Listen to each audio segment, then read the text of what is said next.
Sir இன்னைக்கு arrest பண்ணுறதா சொல்கிறாங்க மத்திய குற்றப்பிரிவு போலீஸ். என்ன நடந்துச்சு மேடம்? மார்னிங் 6:30 போல் தான் நாங்கள் யூஸ்வலாக எழுந்திருப்போம்.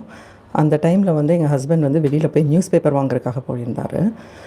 நியூஸ் பேப்பர் வாங்கிட்டு வீட்டுக்கு வந்து ஒரு காஃபி யூஸ்வலாக சாப்பிட்ற டைமு அது. நாங்கள் ரெடி பண்ணிகிட்டு இருக்கும்போது கதவு தட்டினாங்க. கதவு திறந்த உடனே ஒரு லேடி எஸ்ஐ இருந்தாங்க. அவங்க பேர் எனக்கு தெரியாது. அவங்க கூட வந்து ஒரு 4 பேரும் வந்திருந்தாங்க. அவங்க சொன்னாங்க சைபர் க்ரைம்லேருந்து நாங்கள் வந்திருக்கிறோம் அப்படின்னாங்க.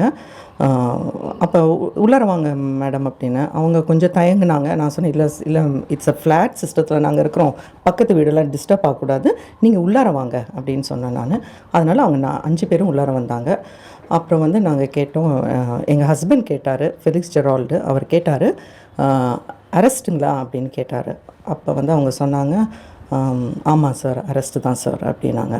அப்புறம் எங்கள் ஹஸ்பண்ட் சொன்னார், நான் ஃப்ரெஷன் அப் ஆகலை, ஒரு 2 மினிட்ஸ் நீங்கள் டைம் கொடுங்க, just I wash my face அப்படின்னு சொல்லிவிட்டு முகத்தை கழுகிட்டு ட்ரெஸ்ஸு கூட சேஞ்செலாம் பண்ணலை, எதுவும் பண்ணலை. ஒரு 7 o'clock வந்திருப்பாங்க. ஒரு 7 o'clock வந்திருப்பாங்க. 7:11 அவங்க லிஃப்ட்டில் போகும்போது மட்டும் நான் வந்து என்னோடய ஃபோன்லேருந்து ஒரு வீடியோ எடுத்தேன். அந்த லிஃப்ட்டு உள்ளார என்ட்ரி ஆகும்போது அது மட்டும்தான் நான் எடுத்தேன். அப்போ வந்து அதுக்குள்ளார வந்து எங்கள் நுங்கம்பாக்கம் போலீஸ் ஸ்டேஷன்லேருந்து அவங்க யூனிஃபார்மோடு வந்திருந்தாங்க. அவங்க ஒரு 5 பேர் வந்திருப்பாங்க. அவங்களும் மேலே ஏறி வந்துட்டாங்க, எங்களோட ஃப்ளாட்டுக்கு வந்துட்டாங்க. ஸோ எல்லாம் வந்து ஒரு 10 மினிட்ஸ் தான். ஆனால் எனக்கு தெரியாது, இது அரெஸ்ட்டுன்னு சொல்லி தான் தெரியும் எங்களுக்கு. வேறு எதுவுமே சொல்லலை அவங்க. நானும் கேட்கல, பதட்டத்தில் என்னால் ஒன்றும் கேட்க முடியல.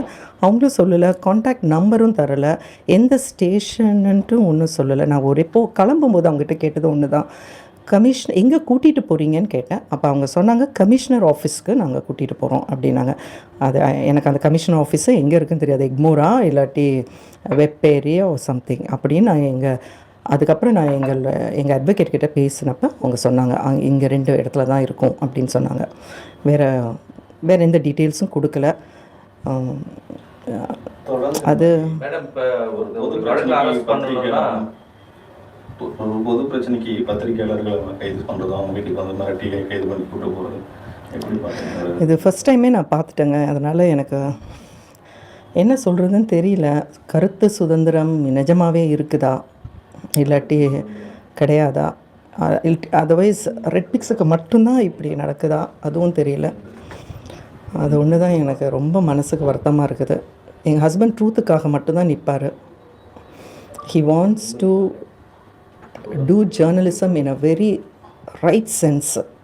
கரெக்டாக பண்ணணும், ஃபேக்சுவல் இன்ஃபர்மேஷன் கொடுக்கணும், அப்படி தான் அவர் இதை விரும்பி தான் இந்த ஜேர்னலிசமே எடுத்து he wants to claim that he has to be true to his profession. அது மட்டும்தான் எனக்கு தெரியும். இது வேறு எந்த ஒரு இதுவும் கிடையாது எங்களுக்கு. அவர் எப்போவுமே சொல்லுவார், ட்ரூத் மட்டும்தான் ஜெயின் நம்ம பேசணும் அப்படின்னு சொல்லுவார். அது எப்போவுமே எல்லா இடத்துலையும் என்கிட்ட சொல்கிறது இது மட்டும்தான் பதிவு பண்ணுறாங்க.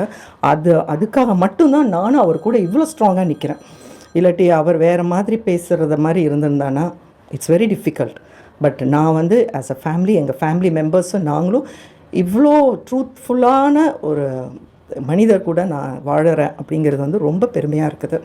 ஏன்னா அவர் உண்மையை மட்டும்தான் எல்லாருக்கிட்டேயும் சொல்லணும் அப்படிங்கிறது மட்டும்தான் எனக்கு தெரியும். இனிமேல் court only has to decide. எங்களுக்கு ஒன்றும் சொல்கிறதுக்கு இல்லை. So I have to know what is happening from the court சைட்லேருந்து என்ன சொல்ல போகிறாங்க, அதை நம்பி தான் நான் இருக்கிறேன். வதந்தி பரப்புவர் மீது நடவடிக்கை எடுக்கப்படுன்ற அடிப்படையில் கைது பண்ண சொல்கிறாங்க.